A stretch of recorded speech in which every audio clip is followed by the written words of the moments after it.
Right, a bit of context on this video. The organiser of the digital ID protest from mass non-compliance, Fiona Rose Diamond, she was a bit pissed off at Tommy Robinson. Now, Tommy says he's against digital ID, but for some reason he decided to organise his carol singing protest on the same day as a digital ID protest. Now, whether you think carol singing or protesting against digital ID is more important, I think they could have both organised this one better if they had a bit more communication and a bit of cooperation. Anyway, give it a watch, let me know what you think in the comments below. Apparently that's some kind of police deterrent.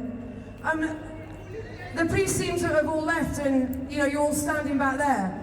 There's a reason that I played that video today. That is really irritating. Simon, police liaison, can you come to the stage please? Because that noise has only just started when this crowd arrived. Oi!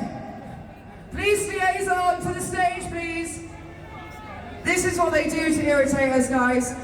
So I showed that video because I think a lot of you may have heard about how difficult it was to make today happen. And I'm so pleased that so many of you turned out today. Yeah? Well done for coming out and standing out. Make some noise. Oh, I love that. I love that noise.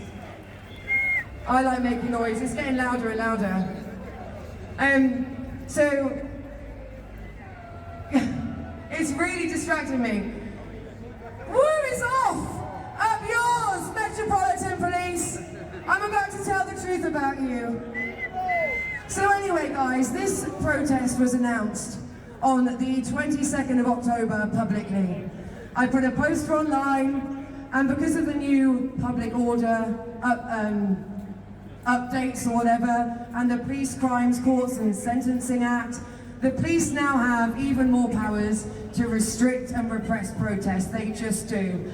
And I think it also depends on who you actually are and what you've actually done as to how they actually treat you. Now, I'm someone who's paint bombs number 10, handcuffed myself to the gates of number 10. I've got 13 convictions altogether and I've been arrested 16 times. And I think I've exhausted all of the grace that I'm ever going to have from the judiciary.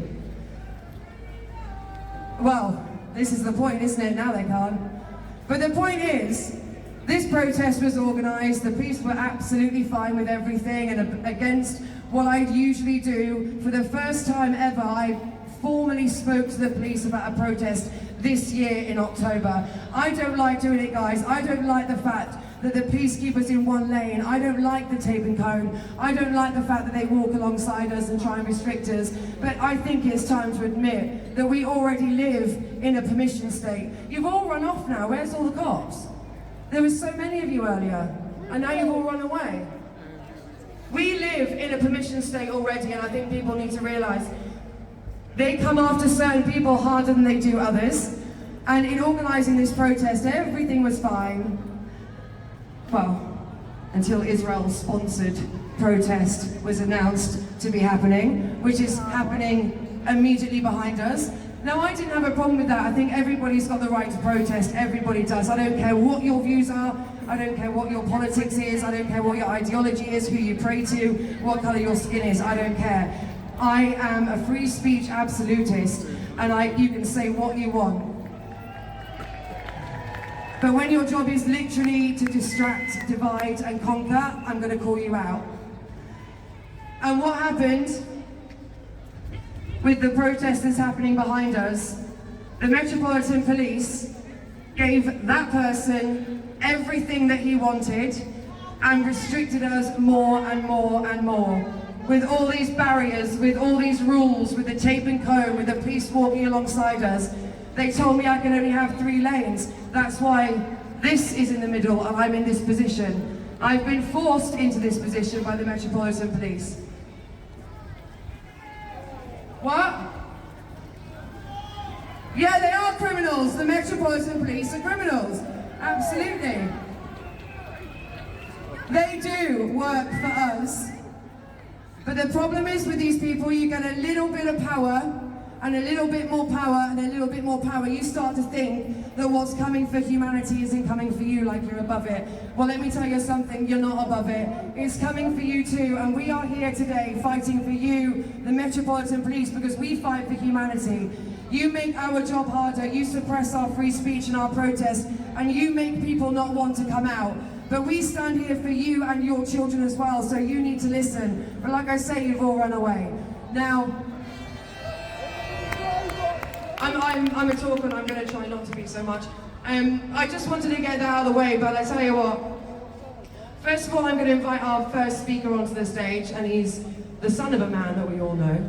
But he himself, my friend actually described him as an angel, because he is one of the most humble, kind-hearted, intelligent, and caring men that I've met.